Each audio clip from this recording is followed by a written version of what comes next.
Good morning and welcome back, students, friends. So let's start the second video of the series of English grammar. And in this video, I am going to discuss the parts of speech, the first parts of speech of English, that is noun. So आज हम इस video में discuss करेंगे कि noun exactly है क्या। हम लोगों ने पिछली वीडियो में देखा है कि पार्ट्स ऑफ स्पीच क्या है। अब हम लोग उस पहले पार्ट्स ऑफ स्पीच के बारे में बात करते हैं। तो पार्ट्स ऑफ स्पीच का एक छोटा सा रिवीजन कि जिस तरीके से हम लोग इंसानों में लोग होते हैं जो मेडिकल का काम करते हैं उनको हम लोग डॉक्टर बोलते हैं, जो हमारे लॉ से रिलेटेड काम करते हैं उनको हम लोग वकील बोलते हैं, जो टीचर्स जो लोगों को पढ़ाते हैं उनको हम लोग टीचर्स बोलते हैं। तो लोगों के काम के आधार पे लोगों के प्रोफेशन का नाम डेजिग्नेशन हम लोग करते हैं, उनको डेजिग्नेट करते हैं। उसी तरीके से पार्ट्स ऑफ स्पीच भी वही काम करता है। जो हमारे वर्ड्स हैं, इन वर्ड्स को उनके काम के आधार पे उनको नाम प्रोवाइड करना और उनका क्लासिफिकेशन करना, that the only motive of parts of speech. और उसी सिलसिले में हम लोग जो पहला पार्ट्स ऑफ स्पीच डिस्कस करने जा रहे हैं, दैट इज नाउन। तो नाउन को एक्सप्लेन कैसे कर सकते हैं हम लोग? Name of everything. When there is a name there is noun, not there is noun, that is noun. वो नाम ही नाउन है। Also called naming word. Noun को हम लोग अक्सर नेमिंग वर्ड के नाम से भी जानते हैं। It can be used in the sentence as a subject and an object. एक वाक्य में नाउन का प्रयोग एक सब्जेक्ट के रूप में, मतलब उस वाक्य में किए जाने वाले काम को करने वाले के रूप में, या फिर उस वाक्य में किए जाने वाले काम का प्रभाव झेलने वाले के रूप में। It means we can use it either as a subject और एज एन ऑब्जेक्ट। और जब भी हम लोग नाउन को सब्जेक्ट के रूप में इस्तेमाल करते हैं, we will say that noun is used here in subjective case. Very important term point. अगर हम लोग कॉम्पिटिटिव एग्जाम्स की बात करें तो वहाँ भी ये सारी चीज़ें बहुत ज़रूरी होती हैं, सब्जेक्टिव केस और ऑब्जेक्टिव केस के बारे में जानना। वैसे अभी तो हम लोग ऐसी बातें कुछ नहीं करने वाले, लेट्स सी। तो नाउन जब सब्जेक्ट के रूप में इस्तेमाल होता है तो सब्जेक्टिव केस कहा जाता है, और जब ऑब्जेक्ट के रूप में इस्तेमाल होता है तो ऑब्जेक्टिव केस कहा जाता है। और हमें पता है कि प्रोनाउन है वो नाउन को रिप्लेस करता है। तो ये सारी चीज़ें जैसे नाउन पर लागू हो रही हैं, वैसे ये चीज़ें प्रोनाउन पर भी लागू होने वाली हैं। चलिए एग्जाम्पल में देख सकते हैं हम लोग, Ram, Delhi, cricket, aeroplane, iron. These all are the very frequent good example of noun. Name can be classified on several basis. नाम से हम लोग क्या क्या पता कर सकते हैं? जेंडर, नंबर पता कर सकते हैं, हम लोग संख्याएं पता कर सकते हैं। तो हम लोग नामों को क्या करते हैं? क्लासीफाई भी कर सकते हैं इन दोनों के आधार पे। It means that noun changes it's form on the basis of gender and number. Gender के बदलने से, नंबर के बदलने से नाम में भी थोड़े बहुत बदलाव होते हैं।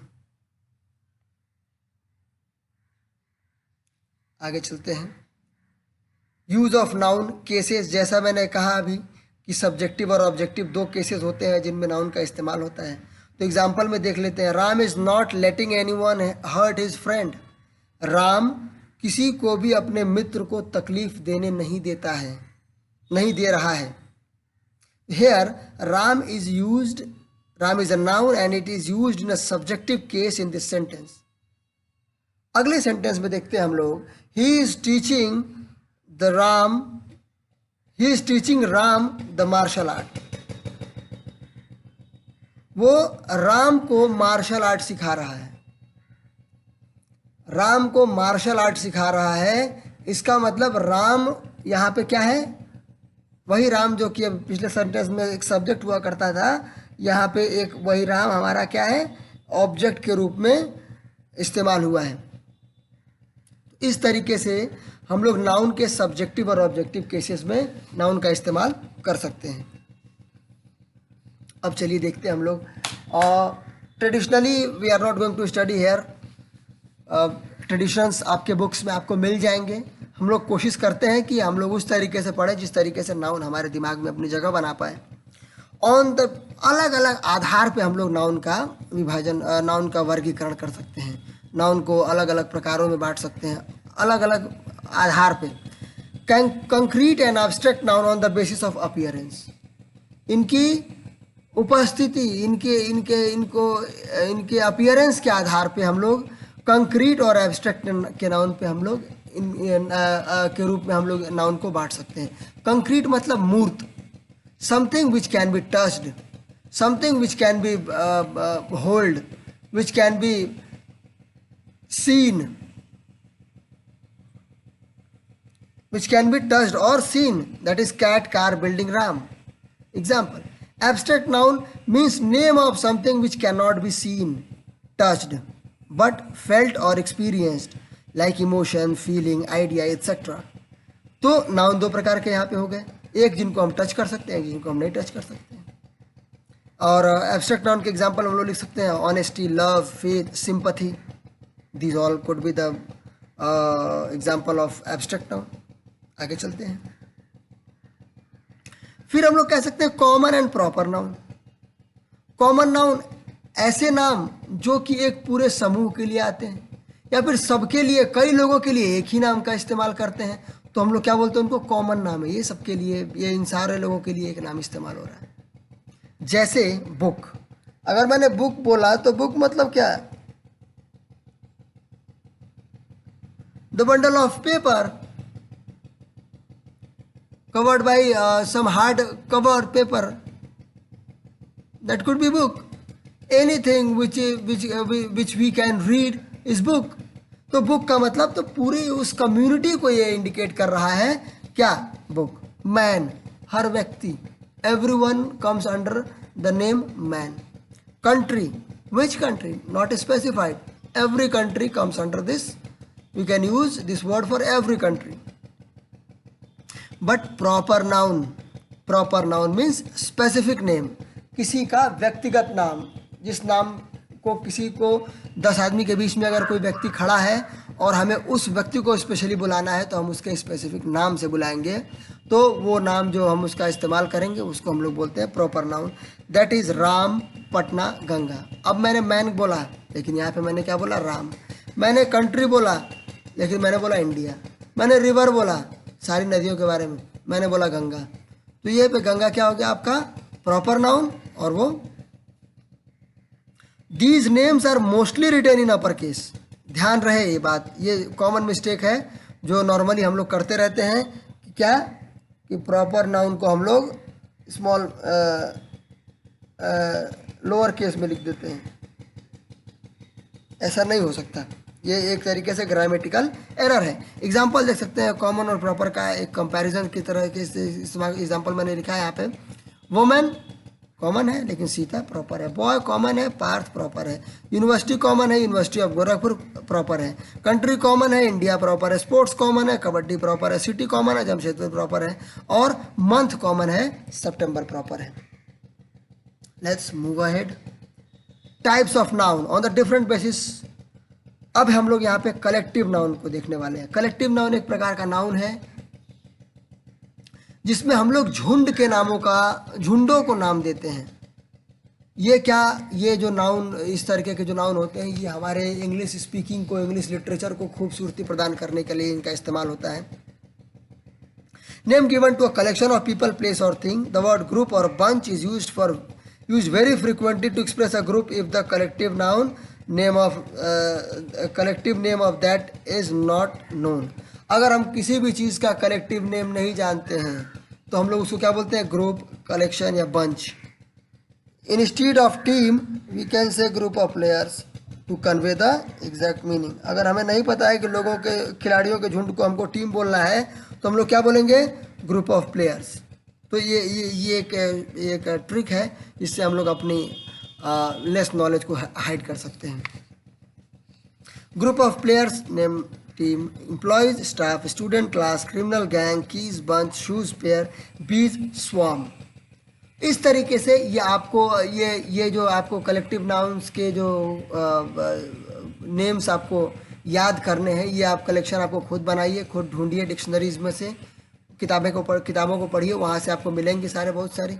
जितना ज़्यादा आपके पास ये इनके कलेक्शंस होंगे, आप अपनी इंग्लिश स्पीकिंग में उनका इस्तेमाल करके अपना इम्प्रेशन आप एक अच्छे स्पीकर की तरह जमा सकते हैं। That will help you in showing off your English power, your word power. तो ये चीज़ें हो गई। अब आते हैं अगले फॉर्म पे, that is countable and uncountable noun. Countable noun and uncountable noun. Countable simple है, जिन नाउन को हम काउंट कर सकते हैं, गिन सकते हैं, और जिनको काउंट नहीं कर सकते या फिर जिनको सिर्फ वे कर सकते हैं। Uncountable noun, water, coffee, air, salt, sugar, love, advice. मुझे 5 पानी चाहिए, मुझे 4 हवा चाहिए, तो ऐसा नहीं पॉसिबल है। मुझे बोलना चाहिए मुझे 1 बाल्टी पानी चाहिए, मुझे 1 लीटर पानी चाहिए, मुझे थोड़ा सा प्यार चाहिए, मुझे ज़्यादा शुगर चाहिए, मुझे एडवाइस नहीं चाहिए। इस तरीके से हम लोग बोल सकते हैं, ना कि उन्हें नंबर्स में बांध सकते हैं। लेकिन countable noun, book, pen, man, building, elephant, इनको हम लोग काउंटिंग में बता सकते हैं। अनकाउंटेबल नाउन को हम लोग ए या एन का इस्तेमाल नहीं करते हैं। अनकाउंटेबल नाउन में प्लूरल्स जो मेज़र करते हैं हम लोग, ग्लास, कप एक्सेट्रा का इस्तेमाल करके। जैसे मान लीजिए कॉफ़ी, मैंने बोला मुझे 4 कॉफ़ी चाहिए, इसका मतलब क्या है, 4 कप कॉफ़ी चाहिए। 4 कॉफ़ी कुछ होता नहीं है, द सेंटेंस इज़ रॉन्ग, लेकिन अंडरस्टैंडेबिलिटी के आधार पे हम लोग ये सब चीज़ों को कर लेते हैं। और काउंटेबल नाउन में प्लूरल को ए और एन का इस्तेमाल करते हैं, और प्लूरल के लिए हम लोग क्या करते हैं, एस वगैरह का इस्तेमाल करते हैं। अलग अलग कई सारे इसके रूल्स हैं, अलग अलग वर्ड्स के लिए हम लोग इस्तेमाल करते हैं। ये एक्चुअली क्या है कि मैंने इन चीज़ों को थोड़ा सा ब्रॉड करने की कोशिश की है, छोटी छोटी चीज़ों को। अब हाउ मैनी अनकाउंटेबल नाउन्स का अमाउंट पता करने के लिए हम लोग क्या करते हैं, कौन सा क्वेश्चन पूछते हैं, हाउ मच। जबकि काउंटेबल नाउन के अमाउंट को पता करने के लिए हम लोग क्या पूछते हैं, हाउ मेनी। जब हमें बताना हो कि एक उनके लेस अमाउंट को डिनोट करना हो अनकाउंटेबल नाउन को, तो हम लोग क्या इस्तेमाल करते हैं, अ लिटिल। जैसे a little water, a little advice I need, a little salt I am missing. तो इस तरीके से हम लोग, और काउंटेबल नाउन के साथ हम लोग छोटी चीज़ों को, कम मात्रा वाली चीज़ों को, लेस अमाउंट को डिनोट करने के लिए हम लोग फ्यू का इस्तेमाल करते हैं। A few books, few pen, man, building, elephant, this few इस्तेमाल होता है। Many, a lot of, much, a lot of. A lot of हम लोग दोनों के लिए इस्तेमाल कर सकते हैं, काउंटेबल और अनकाउंटेबल नाउन के लिए। और उनके अमाउंट को, ज़्यादा अमाउंट बताने के लिए, जिस तरीके से छोटे अमाउंट के लिए हम लोग ए लिटिल और अ फ्यू का इस्तेमाल करते हैं, उसलिए ज़्यादा अमाउंट बताने के लिए मेनी और मच का इस्तेमाल करते हैं। और एक कॉमन वर्ड है, और कॉमन फ्रेज कह सकते हैं, क्योंकि इट कंसिस्ट मोर देन 1 और 2 वर्ड्स। तो ऑल लॉट ऑफ, 3 वर्ड्स। तो अलॉट ऑफ का इस्तेमाल हम लोग दोनों के लिए करते हैं, काउंटेबल और अनकाउंटेबल नाउन के लिए। अब हम लोग कंपैरिजन जब करते हैं, नाउन और काउंटेबल नाउन का क्वेश्चन पूछने में डिफरेंस है। उनके कम अमाउंट को बताने के लिए हम लोग कब अ लिटिल और अ फ्यू का इस्तेमाल करते हैं। उनके ज़्यादा अमाउंट को बताने के लिए मेनी, अ लॉट ऑफ और मच, अ लॉट ऑफ का इस्तेमाल करते हैं। और जब हमें उनके कुछ अमाउंट के बारे में बताना होता है, तो हम लोग, जैसे कि I need some water, I need some more salt, I need some advice. तो जब हमें एक न ज़्यादा न कम, दोनों के बीच, या फिर ऐसा अमाउंट जिसको हम लोग एग्जैक्टली जिसको हम लोग जिसका नंबर डिसाइड नहीं कर सकते हैं, ऐसा अमाउंट बताना हो, तो हम लोग सम का इस्तेमाल करते हैं। अननोन अमाउंट बताने के लिए हम लोग सम का इस्तेमाल करते हैं, दोनों जगह पे, काउंटेबल नाउन और अनकाउंटेबल नाउन। फिर देखते हैं दोस्तों कि हम लोग जब हम लोग काउंटेबल नाउन और अनकाउंटेबल नाउन, इन दोनों नाउन में जब कंपैरिजन वाली बात आती है, तो हम लोग कंपैरिजन में एक या फिर कंपेयर करके हम लोग किसी चीज़ को ज़्यादा बताते हैं, या फिर कंपैरेटिवली उसको लेस बताते हैं। तो जब हम लोग कंपैरिजन करते हैं और ज़्यादा बताना होता है अनकाउंटेबल नाउन को, तो हम लोग मोर का इस्तेमाल करते हैं। और अनकाउंटेबल नाउन में भी मैक्सिमम को डिनोट करने के लिए, कंपैरेटिवली मोर को डिनोट करने के लिए हम लोग मोर शब्द का इस्तेमाल करते हैं। Like in my colony there are more buildings than yours, या फिर I need more sugar, this sweet is more, this sweet needs more sugar than that sweet, और he need more water than Shyam। तो इस तरीके से हम लोगों ने देखा कि काउंटेबल या अनकाउंटेबल दोनों नाउन को जब कंपैरेटिवली ज़्यादा इंडिकेट करना हो तो हम लोग मोर का इस्तेमाल करते हैं। अब हम लोग देखते हैं कि जब हमें कंपैरेटिवली कम डिनोट करना है तो हम लोग अनकाउंटेबल के साथ लेसर और काउंटेबल के साथ फ्यूअर शब्द का इस्तेमाल करते हैं। काउंटेबल शब्द के साथ अगर लेसर का इस्तेमाल करें या फिर अनकाउंटेबल के साथ फ्यूअर का इस्तेमाल करें तो ये हमारी द्वारा की गई एक गलती होगी।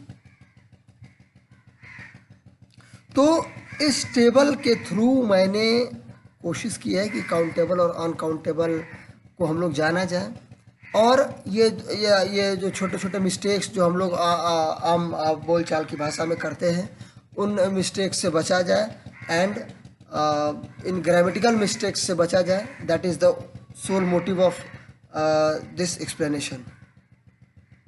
तो जैसा कि मैंने आप लोगों से पहले भी कहा है, start making list of different types of nouns from your any book. किसी भी किताब को उठाइए, वहाँ से नाउन्स की अलग अलग लिस्टिंग कीजिए। इन सारे क्लासिफिकेशन जो हम लोगों ने अभी डिस्कस किया, उस क्लासिफिकेशन में अलग अलग नाउन्स का कलेक्शन बनाइए आप। Make a chart and also mention the case in which they are used. Chart बनाइए और फिर देखिए कि उस सेंटेंस में वो किस केस में यूज़ हुआ है, whether it is used in subjective और ऑब्जेक्टिव केस। तो वीडियो पूरा देखने के लिए धन्यवाद, थैंक्स, और बहुत जल्दी